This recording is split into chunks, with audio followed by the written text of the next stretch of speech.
नमस्कार, आपका अर्बन योगी चैनल पे स्वागत है। मैं कृतिका श्री अनिल अग्रवाल जी का स्वागत करना चाहूँगी। नमस्कार। श्री अनिल अग्रवाल जी एक रिनॉन्ड कॉर्पोरेट एस्ट्रोलॉजर के साथ reiki grand master, body mind therapist और हिप्नोथेरेपिस्ट भी रह चुके हैं। आज हम इनसे कुछ प्रश्न पूछेंगे। नमस्कार। अनिल अग्रवाल जी, आपने पिछले एपिसोड्स में हमें संचित कर्मा, प्रारब्ध कर्मा और आगामी कर्मा के बारे में बताया था। हमारे कुछ दर्शकों ने आपसे रिक्वेस्ट की है कि आप संचित कर्मा के बारे में कुछ और बताएं। सर प्लीज़, क्या आप बताना चाहेंगे? ओके, देखिए, संचित कर्मा जो है हमारे पिछले जन्म के कर्म जो हैं उसके ऊपर बेस्ड होता है। संचित मतलब कलेक्ट किया हुआ। वो जितने भी कर्म हैं उसका जो रिजल्ट इस जन्म में भुगतना पड़ रहा है हमें, वो चेंज करना मुश्किल होता है। शास्त्रों के हिसाब से वो चेंज नहीं होता है जी। लेकिन कई जगह देखा गया है कि वो चेंज हो भी जाता है। चेंज होता है नहीं होता, शास्त्रों में क्या लिखा है ये मैं आपको थोड़ा सा एक्सप्लेन कर देता हूँ। प्रारब्ध कर्मा जो है ये दो पार्ट्स में डिवाइडेड होता है। एक पिछले जन्मों का, एक अभी का। तो जो पिछले जन्मों का है उनको हम कैसे सुधार सकते हैं, थोड़ा सा फ्री विल जो होता है इंसान का, इच्छा शक्ति है, उसके ऊपर डिपेंड करता है। तीसरा जो है आगामी कर्मा है, तो वो इस जन्म में हम कर्म कर रहे हैं, अच्छे कर रहे हैं, बुरे कर रहे हैं, उसका इस जन्म में फल नहीं मिल रहा, वो अगले जन्म में मिल रहा है।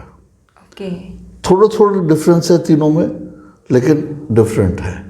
तो कई लोग कहते हैं कि ये इतने पाप कर रहा है, पता नहीं इसको कब इसका भुगतान करेगा, कब इससे छुटकारा मिलेगा शैतान से, और वो आराम से अपना जी के चला जाता है जिंदगी। जी जी।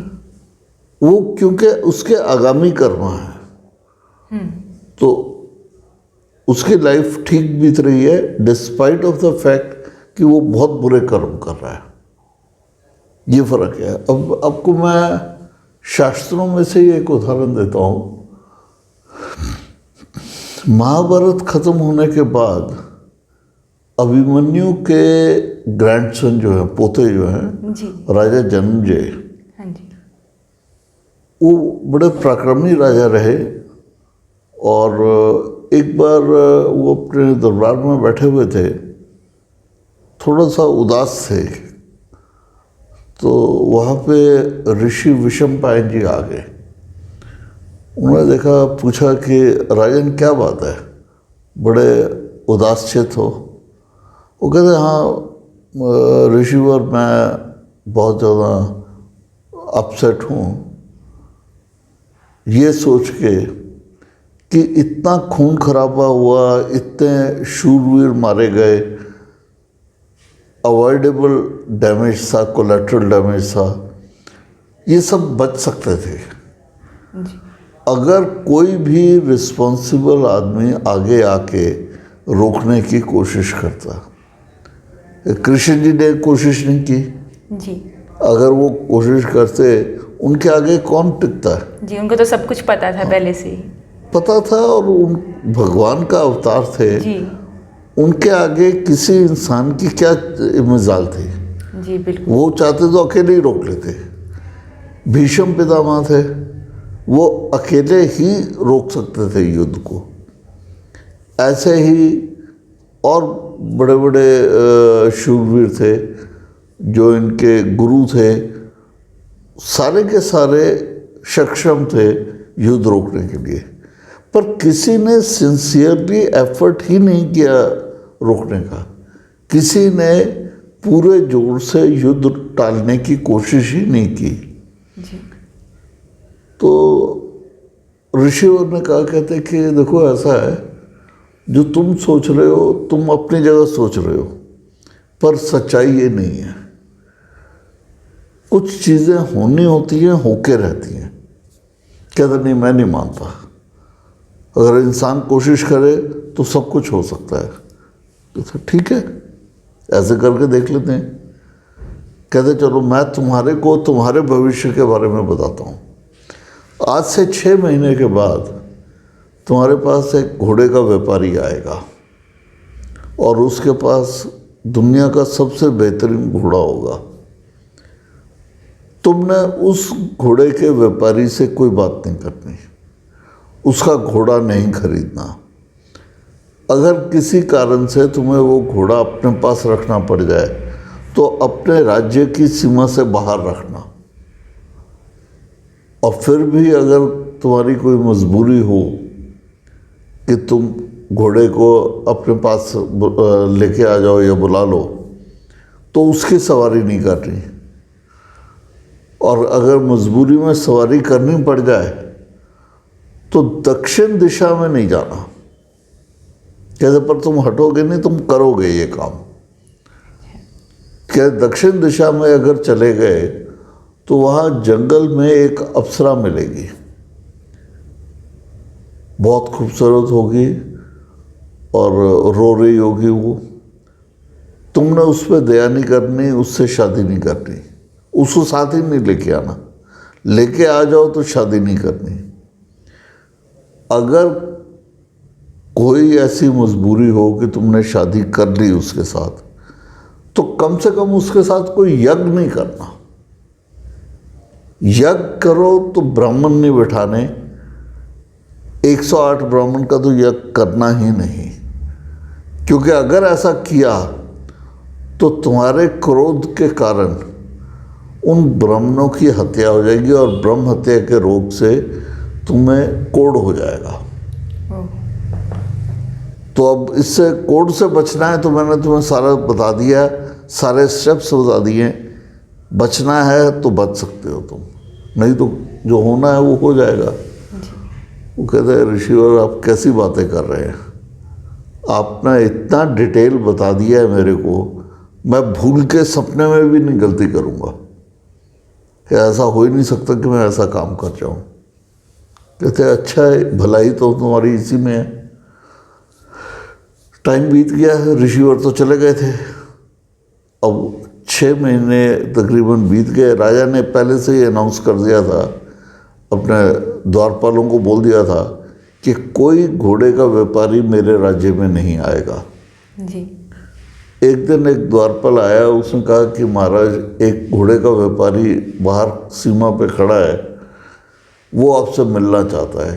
कहता मैंने घोड़ा खरीदना ही नहीं, उसको अंदर ही नहीं आने दो। वो कहता नहीं, वो घोड़ा बेचना नहीं चाहता, आपसे सहायता मांग रहा है। वो कहता ठीक है, अगर सहायता मांग रहा है तो मेरे राजा होते हुए फर्ज है प्रजा की हेल्प करना। कहते ठीक है, बुला लो। वो लेके आए तो पूछा क्या दिक्कत है। कह जी ये घोड़ा जो है, मैं चाहता हूँ कि आप इसका वैल्यूएशन करें, बताएं ये घोड़ा कितने का होगा। राजा ने देखा, कहते ये तो दुनिया की बढ़िया नस्ल का घोड़ा है, इसका तो बहुत कीमत है। कहते बस यही मेरी प्रॉब्लम है। कहते ये घोड़ा, मैं जा रहा हूँ विदेश कुछ टाइम के लिए, घोड़ा अपने साथ लेके जाता हूँ तो मेरे को लोग लूट लेंगे, घोड़े के चक्कर में मेरे को भी मार सकते हैं जी। और अगर मैं साथ नहीं लेके जाता तो कहाँ छोड़ूं कि इतना कीमती घोड़ा है, मेरे को नहीं यकीन कि जिसके पास छोड़ूंगा वो मेरे को वापस देगा। कोई बेच बूझ के पैसे ले जाएगा तो मैं क्या करूं। राजा ने कहा बात तो सही है। कहते कि क्या चाहते हो। कहा महाराज मेरी तो रिक्वेस्ट ये है, आप इस घोड़े को अपनी सुरक्षा में रख लीजिए, जब मैं आऊँगा तो आपसे ले लूँगा वापस। राजा ने कहा हाँ इसमें क्या आपत्ति है, ठीक है, नगर के बाहर हमारा घुड़साल है, वहाँ पे घोड़ा बांध देंगे, अस्वल है उधर। द्वारपालों को बोला कि इसको शहर से बाहर अस्वल में रख दो। 3-4 दिन बीत गए तो जख्मी हालत में वहाँ के सेवक आए। वो कहने लगे राजा जी वो घोड़े ने तो बहुत तंग किया हुआ है, वो बाकी घोड़ों को भी जख्मी कर रहा है, जो वहाँ पे वर्कर्स हैं उनको भी परेशान किया हुआ, कई लोगों को उससे जख्मी किया है। राजा कहते ऐसा कहते जी वो जंगली घोड़ा है, अच्छा, जंगली घोड़ा। हाँ काबू नहीं आ रहा वो। राजा कहते उसको लेके आओ मैं देखता हूँ। राजा ने देखा तो वो बहुत एनर्जेटिक था घोड़ा। उन्होंने कहा इसके काठी क्यों नहीं डाली? वो कहते यह हाथ ही नहीं लगाने देता, लगाम डालना मुश्किल हुआ है। राजा ने कहा लाओ मैं देखता हूँ। राजा ने काठी उसके ऊपर डाली और इम्पल्सिवली एक ही छलांग में उसके ऊपर बैठ गए, और जैसे ही बैठे घोड़ा भाग निकला। राजा ने बथेरी कोशिश की कि वो रुक जाए, वो नहीं रुका और काफ़ी तेज़ी से जंगल की तरफ भाग गया। भागते भागते अंधेरा हो गया और राजा को समझ नहीं आया कि अब कैसे करे। वहाँ पे किसी के रोने की आवाज़ सुनाई दी, तो राजा ने घोड़े का मुंह उस तरफ कर लिया, तो देखा एक खूबसूरत लड़की रो रही है और वो अपना सिर मार रही है वहाँ पे पेड़ों के साथ। तो पूछा कि क्या हुआ? कहते मैं मरना चाहती हूँ। ऐसे कैसे मरने की बात कर रही, क्या हुआ क्या है? कहते मेरे पेरेंट्स को, मेरे माता पिता को, भाई को डाकुओं ने मार दिया है, मैं बेहोश पड़ी थी, मेरे को छोड़ गए, सामान वगैरह हमारा लूट लिया है, अब क्या करूं मैं? अगर डाकू दोबारा आ गए तो वो मेरे को उठा के ले जाएंगे, नहीं तो जंगली जानवर मेरे को खा जाएंगे, तो इससे अच्छा अपने हाथ से खुद ही मर जाऊं मैं। राजा ने कहा देखो मेरे राज्य में मरना अपने आप से सुसाइड करना और किसी को मारना, किसी की जान लेना, दोनों ही अपराध हैं, तो मैं ये नहीं होने दूंगा कि तुम्हें रहने के लिए तुम्हारा इंतज़ाम कर देता हूँ। उसको अपने साथ घोड़े पे बिठाया, अपने राज्य में ले आए, नगर में ले आए। वहाँ पे उनको द्वारपालों को बोला कि भाई शहर के बाहर इसको रहने की जगह बना दो। उसको कमरा वगैरह डाल दिया, वो वहाँ रहने लग गई। अब राजा को महल में बैठे बैठे कई बार ख्याल आता था उसका, तो बीच बीच में कभी मिलने चले जाते थे। वो मिलते जुलते कहीं आपस में उनका अटैचमेंट बढ़ गई, प्यार हो गया। तो एक दिन वो जो लड़की थी उसने भी राजा से कहा, राजा खुद भी चाहता था, इन्होंने गंधर्व विवाह कर दिया मंदिर में जाके। तो गंधर्व विवाह जो आजकल लव मैरिज होती है वो कर लिया उन्होंने। तो राजा ने उस लड़की के साथ शादी कर ली और मिलते जुलते रहे ये, लेकिन उसको महल में नहीं लेके आए क्योंकि दिमाग में खटका वो ऋषि की बात का था। कुछ टाइम बीत गया, एक दिन राजा मिलने गए तो वैसे तो ये रानी का ही स्टेटस था क्यों राजा की पत्नी थी, लेकिन ऑफिशियली पत्नी नहीं थी, तो वो नाराज़ बैठी हुई थी। तो राजा ने कहा क्या बात हो गई, बात क्यों नहीं कर रही? उसने कहा कि देखिए ऐसा है, इतनी देर हो गई है हमें साथ रहते हुए, मिलते हुए, मैंने कितनी व्रत और पूजा की है, आपने मेरे साथ कभी उद्यापन नहीं करवाया बैठ के। समापन जो पूजा का होता है उसमें हवन होता है, तो कहते आप कभी आते ही नहीं हो, तो इस बार कहते मैंने आपके साथ बैठ के हवन कंप्लीट करना है पूजा का। राजा ने सोचा कि मेरे को महल में कहा था कि लाके हवन नहीं करना, चलो देख लेते हैं।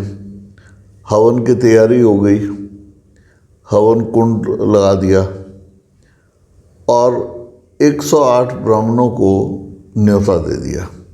ऋषि वैशंपायन ने एक बात और कही थी कि हवन के बाद जो दान दक्षिणा देनी है वो इस लड़की के हाथ से नहीं करवाना। अब उसने कहा कि मेरे को हवन किया मैंने तो दक्षिणा भी देनी है। वो दक्षिणा देने के लिए जा रही थी। जिस समय हवन चल रहा था और उसके बाद जब भोजन कराया गया तो भोजन कराने के टाइम पे कुछ नौजवान ब्राह्मण जो थे उनका बार बार ध्यान इसकी तरफ आ रहा था, लड़की की तरफ, और ये भी इशारे कर रही थी, आंखों से मुस्करा रही थी। तो वो थोड़ा सा इशारे ज़रा ज़्यादा हो गए। उसके बाद ये दक्षिणा देने गई तो वो छोटे मोटा मजाक हो गया। अब राजा से बर्दाश्त नहीं हुआ कि इनको मालूम है ये मेरी पत्नी है, जी। चाहे महल में नहीं रह रही है लेकिन है तो रानी, और इनकी क्या ऐसी हिम्मत हुई कि रानी के साथ मजाक कर लें, छेड़खानी करें। तो राजा से गुस्से में कंट्रोल नहीं हुआ, तलवार निकाली और सारे ब्राह्मणों का सिर काट दिया। 108 ब्राह्मणों का वध करने से राजा को ब्रह्म हत्या का दोष लग गया। अब कुछ ही दिनों में उसको कोढ़ हो गया। अब उनको ध्यान आया कि ओहो ये तो बहुत बड़ी गलतियाँ हो गई, एक के बाद एक वो सारी बातें हो गई जिनके लिए ऋषि को उन्होंने कहा था कि मैं नहीं गलती करूँगा। अब वो कोढ़ के करके परेशानी, बहुत बहुत दर्दनाक बीमारी है ये। तो उन्होंने फिर ऋषि वैशंपायन को बुलाया। ऋषि आ गए वहाँ पे, पूछा क्या हुआ। कहते महाराज आपके समझाने के बाद भी मेरे से गलती हो गई, मैं नहीं कंट्रोल कर पाया। कहते यही महाभारत में हुआ था, होनी थी इस करके हो गई। तुम्हारे में जितनी मर्जी ताकत हो पर तुम नहीं टाल सके, जानते हुए भी नहीं टाल सके। कहते उनको भी पता था कि ये होके रहेगा। तो ये संचित कर्म वाली बात थी। अब दूसरा वो ये कि ऋषि वैशंपायन ने कहा कि भाई देखो ऐसा है, इसका सिर्फ और सिर्फ एक ही उपाय है। मैं तुम्हें कुछ कथा सुनाऊंगा, कुछ किस्से सुनाऊंगा, तुमने उसको बिना किसी शंका के, बिना किसी विचार के मन में लाए उसको सारे को सुनना है, टोकना नहीं है मुझे। अगर टोका तो तुम्हारा ये उपाय वहीं पे रुक जाएगा और कोड जो ख़त्म होना शुरू हुआ वो रुक जाएगा, फिर उसके बाद कुछ नहीं होगा। वो कहते नहीं प्रभु अब गलती नहीं करूँगा मैं। क्या देख लो, सोच समझ लो, फिर मैं शुरू करूँगा। यहाँ मैं आपको एक बात बताना चाहता हूँ, ये बात उस ज़माने में जो कही गई थी वो आज भी 100% एप्लीकेबल है। आज अगर आप किसी बीमारी का इलाज के लिए डॉक्टर के पास जाते हैं जी, आपका इलाज बहुत रैपिडली हो जाएगा, बहुत जल्दी आप ठीक हो जाएंगे अगर आपकी आस्था है इलाज में, दवाइयों में और डॉक्टर में।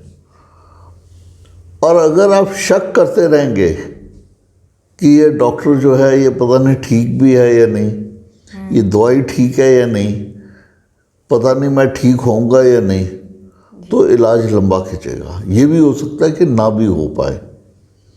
कई लोग होते हैं वो शिकायत ही करते रहते हैं कि जी मेरे को आराम नहीं आ रहा, ये नहीं हो रहा, वो नहीं हो रहा, तो उनका इलाज लंबा खींचता है। लॉजिकल माइंड जो है उसको एक साइड पर रखना पड़ता है।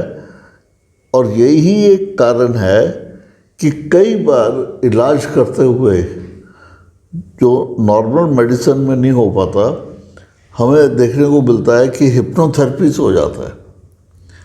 जैसे ये ड्रग एडिक्ट्स हैं, ड्रग एडिक्ट्स को अगर आप समझाएं कि ड्रग नहीं लें, आप उनको 5 नेगेटिव पॉइंट्स बताओगे ड्रग लेने से ये होता है, वो आपको 15 पॉइंट्स ऐसे बता देंगे कि ड्रग लेने का फ़ायदा क्या है। क्यों? माइंड उनका शार्प होता है, पर वो छोड़ना नहीं चाहते, उनको उसकी लत लग गई है। अगर उनके माइंड को कंट्रोल करके ब्रेन वॉश किया जाए, जो अच्छे साइकोलॉजिस्ट कर सकते हैं, हिप्नोथेरेपिस्ट कर सकते हैं, तो वो उस ट्रैक से हट जाते हैं बिना दवाई के ही। दवाइयाँ जो दी जाती हैं नॉर्मली ड्रग एडिक्ट्स को, वो सेडेटिव फॉर्म की होती हैं, तो वो रिएक्शंस उनके कम हो जाते हैं, डिमांड कम हो जाती है, लेकिन वो धीरे धीरे वो दवाइयों का असर भी कम होना शुरू हो जाता है। तो खैर, अभी आपको मैं इसका किस्सा बता देता हूँ। उन्होंने ऋषि वैशंपायन ने महाभारत के किस्से सुनाने शुरू किए, अलग अलग लोगों के बारे में बताना शुरू किया, और कई बार थोड़ा सा डाउट भी आता था इनको, राजा जन्मेजय को, पर इन्होंने कसम खाई हुई थी कि नहीं, शक तो करना ही नहीं है, मैंने टोकना भी नहीं है, टोकना नहीं है, जो वो कह रहे हैं ऐसा ही हुआ होगा, मान के चल रहा हूँ कि सब कुछ ये सच कह रहे हैं जी। तो एक जगह उन्होंने आके बताया कि जो तुम्हारे पूर्वज थे भीम, वो एक बार नागलोक में चले गए, वहाँ उनका ननिहाल है, ननिहाल वो तो मदर साइड की फैमिली है जी। तो उन लोगों ने देखा कि उनका पोता आया है, नाती आया वहाँ पे, तो उसको बड़ा प्यार किया, और फिर उसे कहा कि भाई तुम्हें एक हम स्पेशल टॉनिक दे रहे हैं, इससे तुम्हारे में 100 ऐरावत हाथियों जितनी शक्ति आ जाएगी। अब जैसा माना जाता है शास्त्रों में, जो 100 हाथी हैं नॉर्मल हाथी, उनके बराबर एक ऐरावत हाथी होता है। तो 100 ऐरावत हाथी मतलब 10,000 नॉर्मल हाथियों के बराबर की ताकत। तो महाभारत के युद्ध में भीम ने अपने गदे के वार से हाथियों को अंतरिक्ष में पहुंचा दिया, और आज भी वो ब्रह्मांड के चारों तरफ चक्कर काट रहे हैं, उनके 80 पंजर आज भी ऊपर मौजूद हैं। अब ये राजा जन्मेजय को बात पची नहीं, उन्होंने कहा ऋषिवर ये जरा ज़्यादा हो गया है, ऐसा हो नहीं सकता। वो कहने लगी देखा, मैंने तो पहले बोला था कि टोकना नहीं है, कि तुम्हारा शरीर का सारा कोड उतर गया, सिर्फ पैरों पे रह गया था। अब कहते इसका कोई इलाज नहीं है, अब क्या करें, ये तो रहेगा, पर तुम्हारे मन की शंका दूर करना मेरा कर्तव्य है, मैं ऋषि हूँ, कभी झूठ नहीं बोलता। तो उन्होंने हाथ में गंगा जल लिया, मंत्र बोले कुछ और ऊपर की तरफ फेंक दिया जल को। थोड़ी देर बाद बड़े ज़ोर से कुछ गिरने की आवाज़ आई, और जहाँ ये लोग बैठे थे महल में, उससे कुछ कोस दूर वो हाथियों के 80 पंजर आके गिरे, और वहाँ चारों तरफ उसकी बदबू फैल गई। तो इन्होंने फटाफट जाके देखा कि क्या गिरा है, तो देखा वो 80 पंजर थे। कहते अब यकीन आ गया? कहते क्या जाना था तुम्हारा अगर तुम शक ना करते। तो ये जो चीज़ थी, ये प्रारब्ध की थी कि वो अपने इच्छा के अनुसार उस जो उनको असर हुआ था कोड का, ठीक कर सकते थे, और किया भी। लेकिन बीच में जो संचित कर्मा का एक थोड़ा सा पोर्शन रह गया था पिछले जन्म का, जी। प्रारब्ध का ही, बल्कि संचित का नहीं, प्रारब्ध का ही जो पिछले जन्म का फल था वो भुगतना रह गया था, तो वो कोड रह गया उनके पैरों में। आई होप अब सारी बात समझ आ गई होगी। जी फिर भी कोई डाउट हो तो आप पूछ सकते हैं, और आगे भी कुछ और नए टॉपिक्स पे हम बात करेंगे, और आगे चल के हम कुछ उपायों के बारे में भी बात करेंगे जिन्हें साधारण रूप से टोटके कहा जाता है। मैं श्री अनिल अग्रवाल जी का धन्यवाद करना चाहूँगी कि इन्होंने हमारे दर्शकों के सवालों के जवाब दिए। धन्यवाद श्री अग्रवाल जी। नमस्कार। नमस्कार।